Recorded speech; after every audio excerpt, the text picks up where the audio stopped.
गोंय राज्य हे वेगवेगळ्यो रीती परंपरा आणि संस्कृतायेन समृद्ध आसा।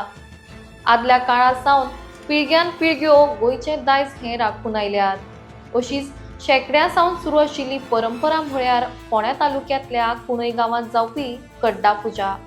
माहिती मेळिल्ले प्रमाण अशें समजता की ह्या पुजेची कथा ही श्री सिद्धेश्वर ह्या देवाशी जोडिल्ली आसा। ही पुजा देव सिद्धेश्वर जे गांवचे रक्षक मानले वता तांच्या स्मरणान करतात।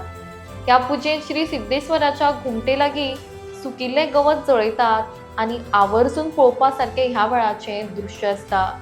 ही पुजा फक्त धार्मिक विधी न्ही तर गांवच्या रक्षणा खातीर आणि परंपरेची जतनाय करपाक म्हत्वाची मानली वता।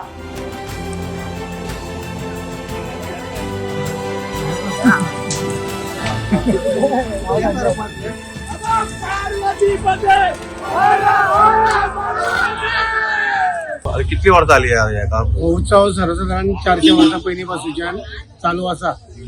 हे आमकां जाणटेल्यांक कितें आनी ह्या उत्सवाचें खास वैशिश्ट्य म्हणजे आसा, पौश म्हयन्याची पयली नवमे येता न्ही, त्या दिसा आमचे धाला मांडार उबी रावता धालो खेळपाक। आनी त्या धालाच्या उबी रावता त्या दिसाच्यान आयतार किंवा बुधवार असो येता पळय, ते 5 दीस 7 दीस आनी यंदा हे 11व्या दिसा आयलो उत्सव। म्हणटकच त्या धालाच्या मांडाक जोड हो कार्यक्रम। आणि ह्या कार्यक्रमाचे सगळे जे पळय आसा ते कुंडेकर शेणवी कुंडेकर म्हणून आसा आमच्या गांवचे, तांच्या घरांतल्यान स्टार्ट जाता हो सगळो रायट्स, म्हणजे तांचो पयलीं, बाकीचे मागीर हे श्रद्धेन सगळे आपूण देवाक पायता।